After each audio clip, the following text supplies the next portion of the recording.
Welcome to Answers for Living. We're going to be learning this week 5 life lessons from the life of Gideon, the guy in the Bible who put a fleece out. But we really need some background to the story to understand these lessons. Moses had died. Joshua had died. The people were left to follow the Lord. They had a difficult time following the Lord. Everybody did what was right in their own eyes. The end result was disobedience. God had given marching orders, told them what to do. Obey me and I'll bless you immensely. Meaning I'll give you many children, increase your herds, give you abundant crops, fill your barns, give you great prosperity. And if you disobey me, you're going to get fewer children, decreased herds, no prosperity, and all the other nations will plunder your land. Well, Israel entered into a 350-year cycle.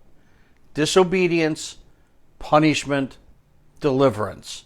Disobedience, punishment, deliverance. And when you get to Judges chapter 6, the Jews had been punished by God for 7 years, and God had used the Midianites to plunder and punish them.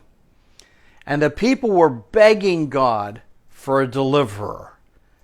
God showed up in human form. He goes to Gideon, calls him a mighty warrior, and he tells Gideon, "You are going to deliver Israel from the Midianites. I am sending you.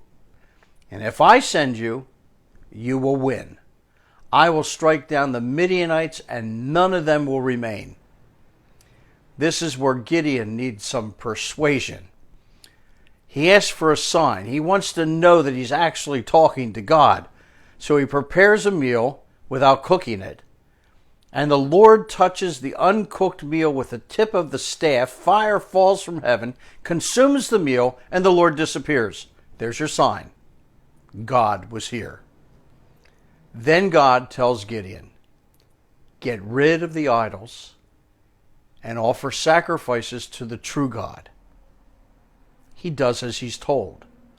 Now, he does it at night because he's afraid of the people, but he obeys. Now he's told to gather an army. Again, Gideon is afraid.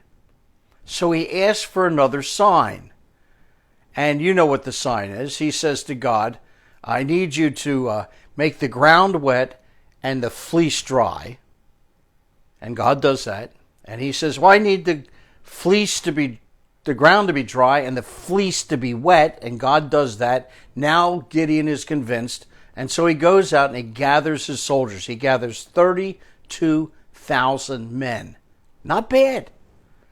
But the Midians number 135,000 trained soldiers. God says to Gideon, "You have too many soldiers."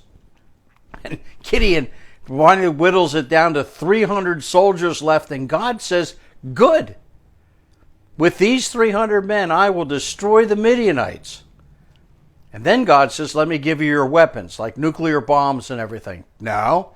He gives them a torch, he gives them a trumpet, and he gives them a clay pitcher. So at night, they go out and they surround the Midian camp. They break the pitchers, they wave the torches, they blow on their trumpets, and the Midianites rise up and kill each other. All 135,000 Midianites died. It's a great victory. Israel's delivered, and for a while they return to follow the Lord. Tomorrow, we're going to take a look at 5 lessons for life.